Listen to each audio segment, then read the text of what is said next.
Nalin Kohli, spokesperson of the BJP, joins us tonight from Mumbai. Author and commentator and columnist Sudhindra Kulkarni also joins us this evening from Mumbai.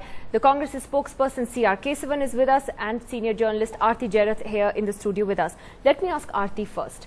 Was this, according to you, a misuse of Doordarshan, or is this being blown out of proportion by the opposition? Because a lot of news events are covered live by various news channels. There were some private news channels that did also cut across to Mohan Bhagwat today. How do you look at this controversy, Aarti?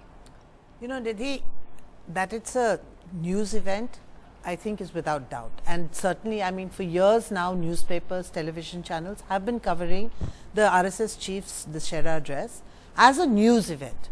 But a live broadcast, which, you know, right from the beginning to the end, on a public broadcaster, that's a privilege that is normally reserved for a national address by the Prime Minister or the President. I don't think this falls into that category at all. And I would say that yes, it is misuse of a public broadcaster, because this was not covering a news event the way a news event should be covered. It was giving space, very valuable space, to propagate the ideology of a so-called socio-cultural organization. Okay, so you're very clear on where you stand on this. Mr. Sudhindra Kulkarni, how do you look at this controversy, Mr. Kulkarni? Do you believe that this was out of line, that the state broadcaster was giving space to what many call an extra constitutional authority and therefore was in the wrong? Doordarshan, unfortunately, in spite of being a public broadcaster, has been misused in the past also. You know, during the Congress rule, it was repeatedly misused by the Congress party, you know, for propaganda of a particular party and of a particular political ideology. Unfortunately, the new government is following the same policy of misusing the public broadcaster and telecasting live the address of the RSS chief. Is certainly, it constitutes misuse. Of course, you know, there are two things involved here. One is the content of RSS chief's address and the propriety of telecasting it live. As far as the content is concerned, there are in fact several good things. You know, for example, you know, his concern for environment, his very strong pitch for reforms in, you know, Hindu society, social reforms, you know, his criticism of materialism and consumerism in Indian society. These are things that I support. But I don't support his line that Hindutva is the unifying thread of Indian nationalism. Is completely wrong. But going forward, this government must lay down a very clear, transparent policy. How is the public broadcaster going to function?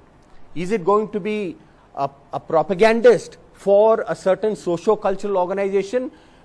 Is it going to be available to organizations of Hindu, you know, Muslims, Christians? There has to be transparency. Otherwise, there will be misgivings, and these misgivings are not good for a government that says they are committed to good governance. All right. Very well made points there by Sudhindra Kulkarni. Nalin Kohli, Mr. Kulkarni says he doesn't disagree with many points that Mr. Mohan Bhagwat made today, but that's not the point. The point is whether this speech should have been telecast live by the state broadcaster. What is the constitutional position that Mr. Mohan Bhagwat holds? Well, I mean, the same constitutional position that Sonia Gandhi or Rahul Gandhi hold, or anyone at Rajiv Gandhi Foundation when they had live coverages by Doordarshan. So, I mean, but the same argument could hold across the board. So, I think the fact of the matter is the question needs to be looked from different perspectives. The first is that Mr. Bhagwat or anyone else beyond the Gandhi family or the Congress preferences in the last 10 years was denied any coverage. That's really a question to be asked of the Congress, why they denied it, what was the reason not to do it. The second point is what constitutes news and what channels should do. There are laughter shows on news channels. Does that constitute news? So are we now going to get into an area where we start challenging the right of a broadcaster to decide what constitutes news and how they would like to cover it?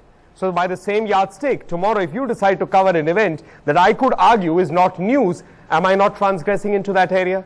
It's a big debate. It could be there, but you can't find fault for the broadcaster, in this case Doordarshan, deciding to cover it live, and you cannot find any fault with Mr. Mohan Bhagwat's address, where he's also speaking about matters of importance. No, I don't find anything objectionable. Kohli, one second. Now, firstly, you know, this is an annual address that is done on Dussehra. It's been going on for decades. Sure. This is the first time it has been telecast live on Doordarshan. It did not even happen when Mr. Vajpayee was the Prime Minister. So it's not just that it was the previous government, for instance, that didn't allow this to be broadcast live. It was even under Mr. Vajpayee's tenure that it wasn't broadcast live. So therefore, are you saying that, you know, that we are to believe that there was no directive from the government to Doordarshan on this, that they just independently thought of this morning or yesterday? Well, why not? Why should we even doubt that? And that is where a charge that's going to be made against us, just as a charge is made on us that we are communal, even though we keep saying we are not. Let's go one by one on the issues raised. Now, with all due deference, and I see no harm in it being covered either, so I'm making it clear, if midnight mass out of Vatican can make it live on television, which is of course a pure religious function, pure religious celebration, what is the problem of a social organization and the head of it being on live on television? So I mean, I think, you know, you can't have one set of things. Anything that involves the BJP, anything that involves anything remotely connected to the BJP, you'll have a whole yardstick about standards. The minute it goes beyond that, there are no standards, if that is to be the debate. Second point, let's also go back to the other issue, that why is this whole thing, this is a good opportunity, if I would say, to clear the misgivings.